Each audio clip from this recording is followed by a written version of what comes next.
Zembozar, Guan Zembozar, Guan Zembozar, Guan Zembozar, Guan Zembozar, Guan Zembozar, Guan Zembozar, Guan Zembozar, Guan Zembozar. Guanzimosar, Guanzimosar, Guanzimosar, Guanzimosar, Guanzimosar, Guanzimosar,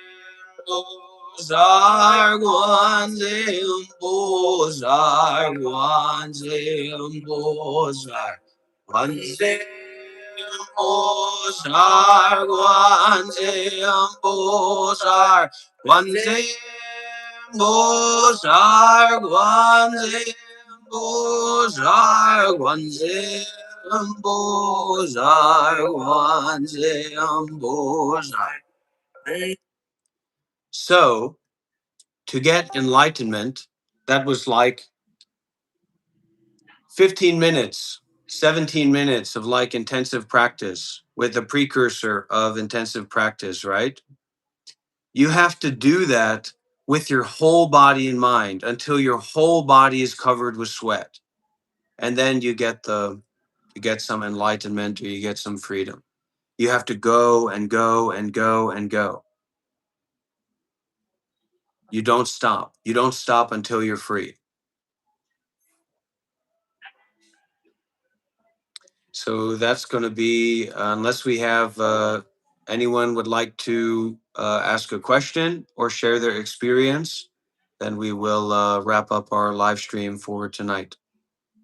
Well, just opening the space for anyone who would like to share their experience or ask a question with this guided meditation,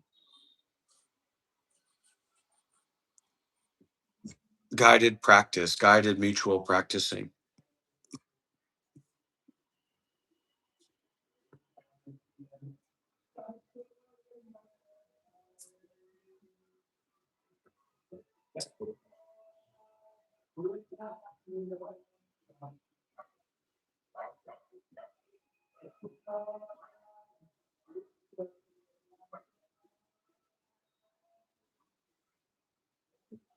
You can start meditating by listening to Dharma talks or joining together with people that already know about and practice meditation. That's the best way.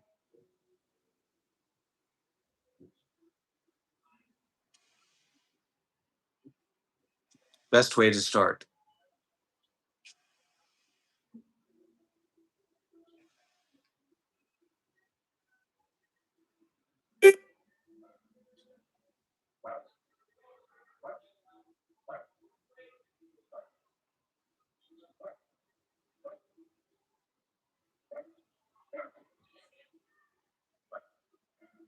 And everybody has a lot of worries, think a lot, bad habits, blockages. Everybody has that.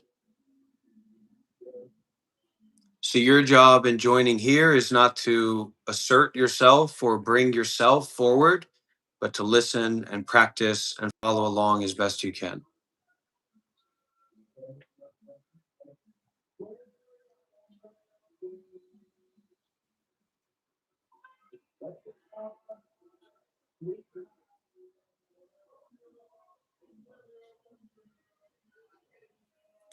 When I lay me down, I lay me down and feel sorrow. I feel the sorrow. When I lay me down and feel the pain. Feel the fear of pain. When you hold my hand, when you hold my hand until tomorrow. Until tomorrow. When you hold my hand, when you hold my hand till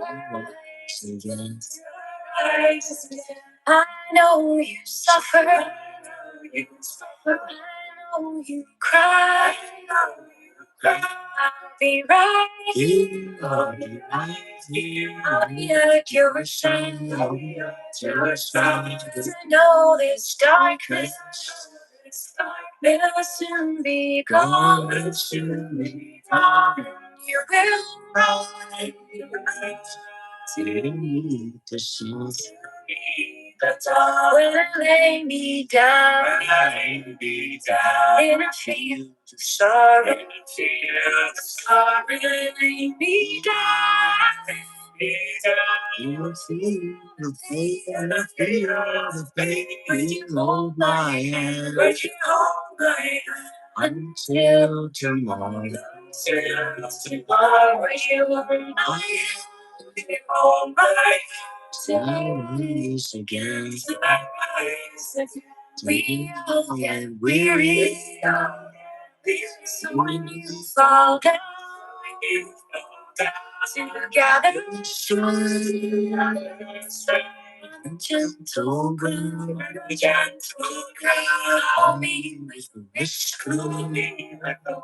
I'll be with you. 'Cause in our hearts, we want not to. When you're broken down, in a field of sorrow, when you're lost and scared, in a field of pain, we hold your hand until tomorrow. Let me hold your hand till we rise again. When our eyes are clear, when our hearts shine, when we feel this love, it's all around, sing loud and clear. The sacred meadows, sound, a joyful sound.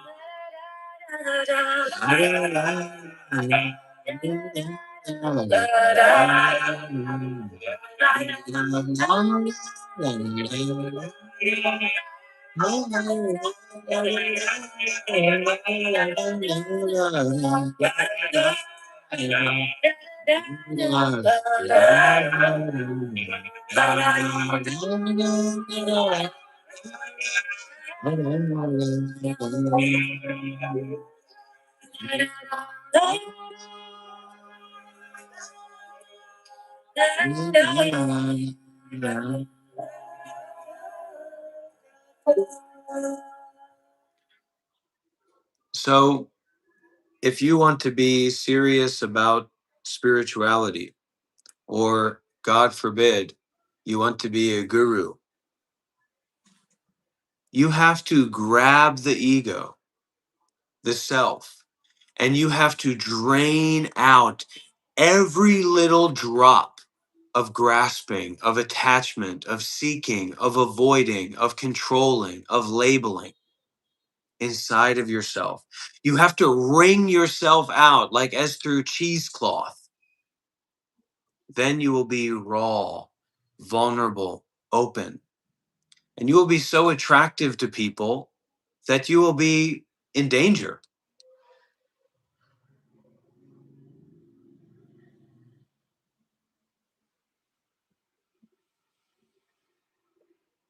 In a good way, in a bad way, in all ways.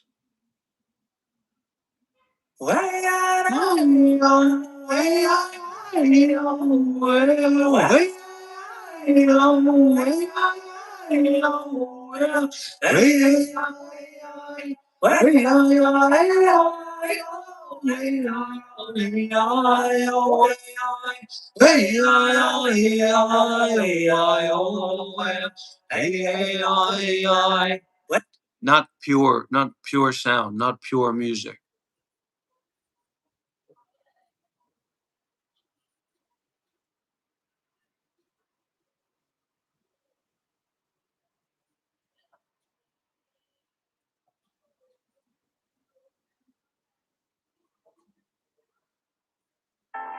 Such friends are most meaningful.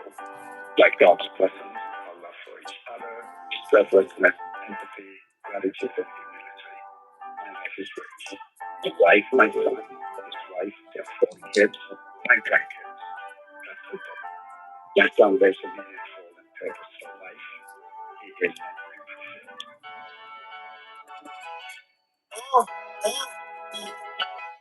fulfilled.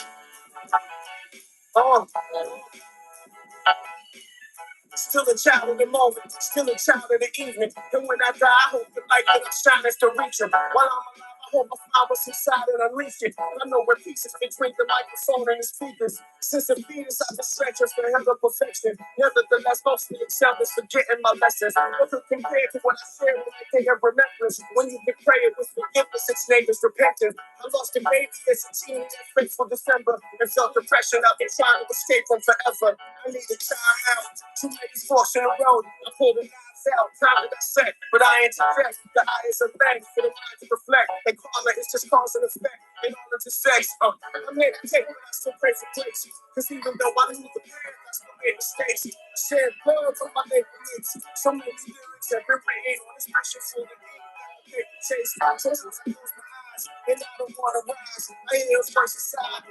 Lord, wake me up. Sometimes I close my eyes and I don't wanna rise. I hear a voice inside. Lord, wake me up. I see angels and evils. I see demons and people. I see teachers and people. I see need you to read you. I've seen all of my life, one thing's after the other. I've read the chapters, homage to ayahuasca, my mother. All that I mean is my heart still beating. I call it a vision, you call it a dream, and it's all that you wish, but that's what I mean. Every road that I take, always get back to me. Said it would be, what it would be. If it's for real, then it's just gonna be. If it is not, it's a lesson for me. If I'm a teacher, just let it be. I haven't been the best human. Take on improvement. The lotus power from the blood representing my movement. If I say it, I prove it. Once you get it, don't lose it. The dialogue between the soul and the flesh is confusing. I try to analyze and mastermind, but half the time I feel my eyes ain't half as blind, but nonetheless I have to try. It's my duty, the hardest what I can do with my conscience. Life is bigger than darkness, but my pursuit is beyond it. I'm here to take what I still pray for grace. Cause even though I knew the past, I still made mistakes. I share the world for my neighborhoods. So many lyrics have been written on this special for the heat and the paper chase. Sometimes I close my eyes and I don't wanna rise. I hear your voice inside. Lord, wake me up. Sometimes I close my eyes and I don't wanna rise. I hear a voice inside. Lord, wake me up. Wake me up. By the will of the Lord, and the grace of the King.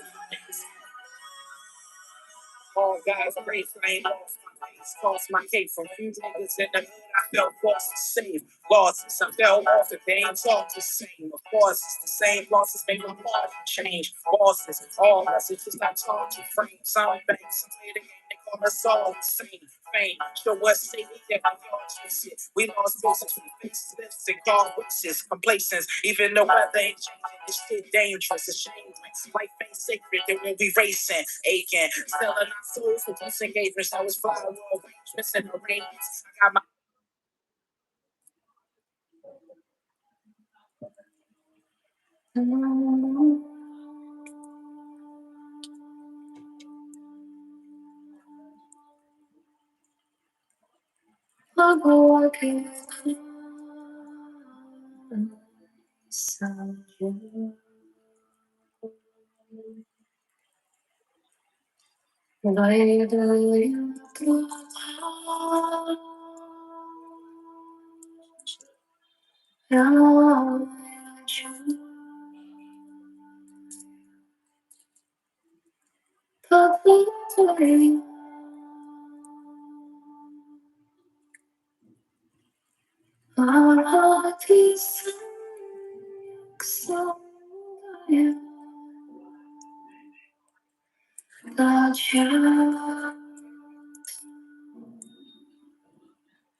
Satya Dharma Reflection on July 4th, 2022. Walking in a way with disregarding is not sufficient. It has to be beyond disregarding. Beyond disregarding, to be limited with just disregarding, this is being stuck with the realm of existence. Disregard from the disregard itself. Disregard in a way that is not about anything within itself, without grasping it. Beyond disregarding, otherwise it will be maintained within stillness and indifference. It looks good. Unwind from the disregarding furthermore. No grasping for the disregarding. To emphasize on disregarding, it is dropping, not disregarding truly. Disregard, even from the disregard itself, it doesn't grasp itself well with it, child. To emphasize only just disregarding is not true disregarding, it's dropping. It's not an extinction, it's dropping in itself. Disregard, even from the disregard itself. Nothing is within the disregard itself, child. Nothing is within the disregard itself. The disregard has nothing within itself. In this way, if you release from the disregarding, it will be beyond itself. Don't be limited with just disregarding. Give no significance to the disregard itself.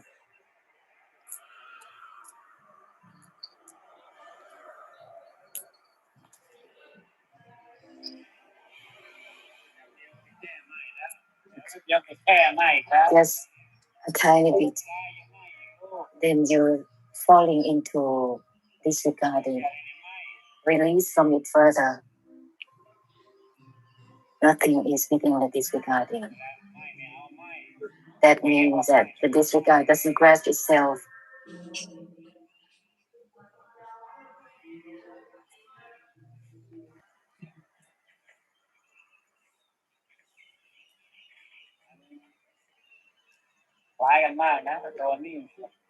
The disregard and the stillness are very much alike. Huh?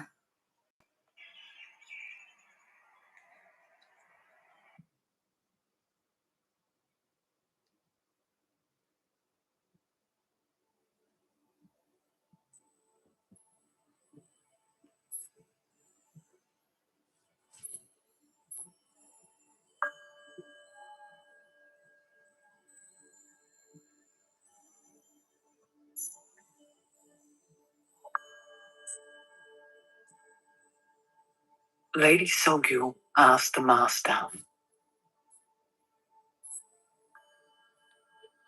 "Can we possibly fall into samsara?"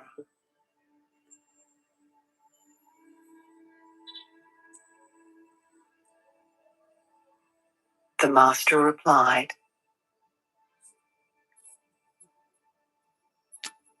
"In the empty nature of your mind, you cannot find a basis for samsara.